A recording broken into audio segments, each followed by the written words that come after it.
اور یہ بات یاد رکھیے کہ موراب اگر کامیابی چاہتے ہیں،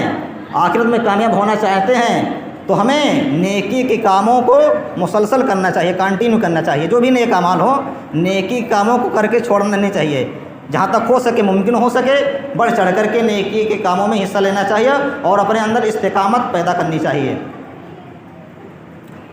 ایک مومن کی شان کیا ہوتی ہے؟ ایک مومن جو دنیا کے اندر ہوتا ہے، اس کی زندگی کیسے گزرتی ہے، وہ کس طریقے سے ہوتا ہے، اس کی شان کیا ہوتی ہے؟ اللہ رب العالمین نے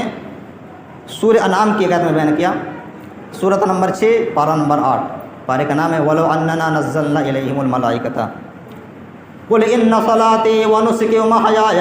وَمَمَاتِي لِلَّهِ رَبِّ الْعَالَمِينَ۔ اے نبی کریم صلی اللہ علیہ وسلم، آپ لوگوں سے اعلان کر دیجئے کہ اے لوگوں، میری نماز، میری قربانی،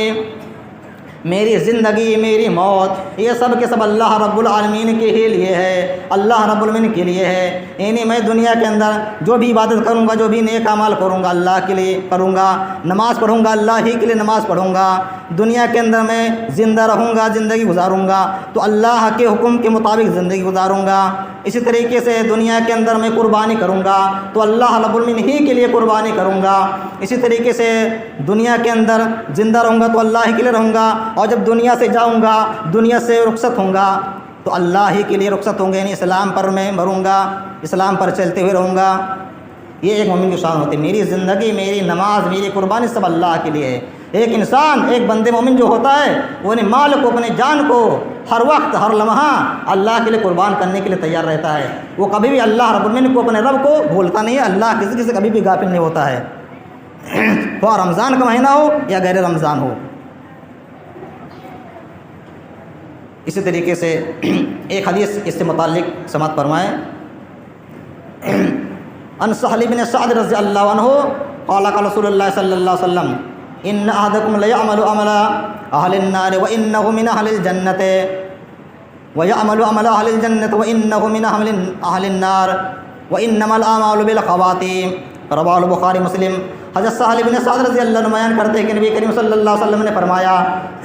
تم میں سے ایک شخص وہ ہوتا ہے جو پہلے خوب نیک اعمال کرتا ہے، خوب اچھے اعمال کرتا ہے، جنتی والا اعمال کرتا ہے، لیکن آگے چل کر کے وہ ہدایت کے راستے سے دور ہو جاتا ہے، گمراہی کے راستے کی طرف چلا جاتا ہے اور جہنمیوں والا عمل کرنے لگ جاتا ہے، گناہ کے کام کرنے لگ جاتا ہے، اور اسی حالت میں اس کی وفات ہوتی ہے، اس کا انتقال ہوتا ہے اور وہ جہنم میں چلا جاتا ہے۔ یعنی ایک بندے مومن شروع میں پہلے خوب نیک اعمال کیا، نیک اعمال کرتے کرتے اتنا نیک عمل کر لے گیا کہ جنت سے قریب ہو گیا، لیکن پھر آگے چل کر کے بگڑ گیا اور شرک اور کفر کے کاموں کو کرنے لگا، نافرمانی کے کاموں کو کرنے لگا، بے نمازی ہو گیا، اللہ کی وہ بھول گیا، اللہ کے بتائے ہوئے راستے سے دور ہو گیا، اور اسی حالت میں اس کی وفات آئی اور وہ جہنم میں چلا گیا۔ اور دوسرا شخص وہ ہوتا ہے کہ تم میں سے پہلے ایک شخص وہ ہوتا ہے جو تم میں سے پہلے خوب جہنمیوں والا اعمال کرتا ہے، خوب برے اعمال کرتا ہے، خوب گناہوں کے کام انجام دیتا ہے، لیکن آگے چل کر کے اللہ رب العالمین اسے ہدایت دے دیتا ہے، ہدایت کے راستے پر وہ بندہ آ جاتا ہے اور ہدایت کے راستے پر چلنے لگ جاتا ہے، اور اسی حالت میں اس کی وفات ہوتی ہے اور وہ جنت میں چلا جاتا ہے۔ پہلے خوب برائی کے اعمال کیا، برائی کے کام کیا، لیکن آگے چل کر کے ہدایت کے راستے پر آ گیا، اس کی وفات اسی حالت میں ہوئی اور وہ جنت میں چلا گیا۔ اس کے بعد نبی کریم صلی اللہ علیہ وسلم نے فرمایا انما الاعمال بالخواتیم، عمل کا دار و مدار خاتمے پر ہے۔ جو شخص اس دنیا کے اندر جس حالت میں جائے گا اس کو اسی حساب سے کل قیامت کے دن بدلہ دیا جائے گا۔ اس لیے ہم اور آپ کو غور کرنا چاہیے، ہم اور آپ کو بھی سوچنا چاہیے کہ ہم اور آپ کی حالت، ہم اور آپ کی اگر موت کفر کی حالت میں آ گئی، بے نمازی کی حالت میں آ گئی، اللہ کا نافرمانی کرتے ہوئے آ گئی، تو ہم اور آپ کا انجام کیا ہوگا؟ آپ خود اندازہ کیجئے، خود سوچئے۔ انما الاعمال بالخواتیم، عمل کا دار و مدار خاتمے پر ہے۔ جس شخص کی، جس بندے کی موت جس حالت میں آئے گی اس کو اسی حساب سے بدلہ دیا جائے گا۔ اس لیے ہم اور آپ اگر چاہتے ہیں کہ ہماری موت ایمان کی حالت میں آئے، مسلمان کی حالت میں آئے، تو ہمیں ہر وقت، ہر لمحہ اللہ کو بھولنا نہیں چاہیے، اللہ کو یاد کرنا چاہیے اور اللہ کے بتائے ہوئے طریقے کے مطابق زندگی گزارنی چاہیے۔ اس کے بعد اسی طریقے سے اللہ رب العالمین نے ایک دوسری آیت میں بیان کیا اسی چیز کو کہ اگر ہم اور آپ جنت میں جانا چاہتے ہیں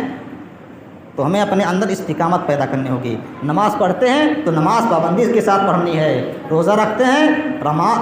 تو روزہ بھی پابندی کے ساتھ رکھنا ہے، رمضان کے روزے۔ اسی طریقے سے صدقہ خیرات کرتے ہیں، اس میں بھی مطلب استقامت چاہیے۔ اور دوسرے نیک اعمال جو بھی کرتے ہیں، ہر کام میں، ہر نیک اعمال میں استقامت کی بہت ہی ضرورت ہے کامیابی پانے کے لیے آخرت میں۔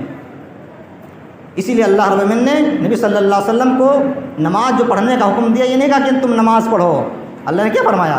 سورہ ہجر کی آیت میں، سورت نمبر 15 اور پارہ نمبر 14، پارے کا نام ہے ربما یود الذین کفروا لو کانوا مسلمین وَاعْبُدْ رَبَّكَ حَتَّىٰ يَأْتِيَكَ الْيَقِينُ۔ اے نبی کریم صلی اللہ علیہ وسلم، آپ اپنے رب اللہ رب العالمین کی عبادت اس وقت تک کریے جب تک کہ آپ کی موت کا وقت نہ آ جائے، یعنی جب تک آپ کی موت کا وقت آ نہ جائے تب تک آپ کو اپنے رب اللہ رب العالمین کی عبادت کرنی ہی کرنی ہے۔ کسی بھی حالت میں اللہ رب العالمین کے لیے نماز معاف نہیں ہے کہ اللہ تمہارے لیے نماز معاف کر دے، اللہ کی عبادت آپ پر کرنا واجب ضروری ہے۔ اسی طریقے سے اللہ رب العالمین نے اپنے نبی کریم صلی اللہ علیہ وسلم کو استقامت کا حکم دیتے ہوئے دوسری جگہ ارشاد فرماتا ہے سورہ شورا کے اندر، سورت نمبر 42 پارہ نمبر 25، پارے کا نام ہے الیہ یرد علم الساعۃ فلذلک فادع واستقم کما امرت۔ اے نبی کریم صلی اللہ علیہ وسلم، آپ اپنے رب اللہ رب العالمین کو پکارتے رہیے، آپ اپنے رب اللہ رب العالمین کی عبادت کرتے رہیے اور استقامت بھی اپنے اندر پیدا کریے جیسا آپ کو اللہ رب العالمین حکم دیتا ہے۔ تو اللہ نے اپنے نبی کو بھی حکم دیا کہ آپ بھی استقامت پیدا کیجیے، استقامت رکھیے۔ اس لیے موراب کو بھی استقامت اپنے اندر پیدا کرنی چاہیے، جو بھی کام ہو مسلسل کنٹینیو کرنا چاہیے۔ ایسا نہیں کہ کچھ دن نماز پڑھے، کچھ دن قرآن کی تلاوت کرے، کچھ دن چھوڑ دیں، کچھ دن پڑھے پھر چھوڑ دیں، ایسا نہیں کرنا چاہیے۔ اسی طریقے سے ایک دوسری جگہ اللہ نے بیان کیا، حضرت عیسیٰ ابن مریم رضی اللہ عنہ کی قول کو نقل کرتے ہوئے فرمایا، ان کی بات کو، جب وہ عیسیٰ علیہ السلام اپنے ماں کے گود میں تھے، بچے تھے، اس وقت انہوں نے اپنے قوم کے سامنے جو باتیں بیان کی تھی اس کا ذکر کرتے ہوئے اللہ رب العالمین فرماتا ہے سورہ مریم کے اندر، سورت نمبر 19 اور پارہ نمبر 16، پارے کا نام ہے قال الم اقل لک انک لن تستطیع معی صبرا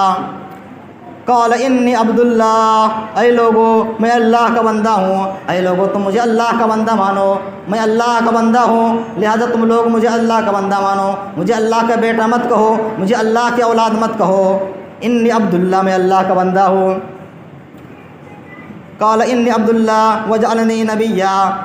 اس اللہ رب العالمین نے مجھے کتاب دی ہے اور مجھے نبی بنایا ہے، واوصانی بالصلاۃ والزکاۃ، اور اللہ رب العالمین نے مجھے زکوٰۃ کا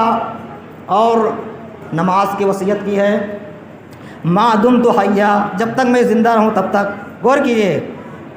عیسیٰ علیہ السلام اپنی ماں کے گود میں ہیں اور کیا کہتے ہیں، وَأَوْصَانِي بِالصَّلَاةِ وَالزَّكَاةِ مَا دُمْتُ حَيًّا۔ اے لوگوں، صلی اللہ رب العالمین نے مجھے وصیت کی، مجھے حکم دیا ہے نماز پڑھنے کا، زکوٰۃ دینے کا، جب تک میں زندہ رہوں تب تک، موت کے آخری گھڑی لمحے تک۔ اس لیے ہم اور آپ کو بھی چاہیے کہ موراب اللہ کی عبادت کرے تو مرتے دم تک کرے، اللہ کی عبادت سے کبھی موراب کو غافل نہیں ہونا چاہیے۔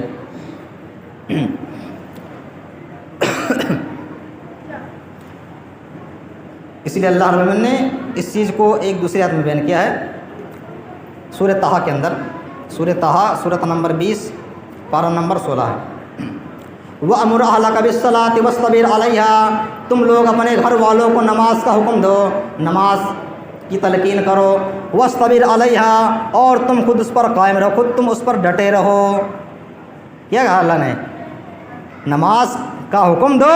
اور تم خود نماز پر قائم دائم رہو، ڈٹے رہو، نماز سے کبھی بھی غفلت مت کرو، سستی کاہلی مت کرو۔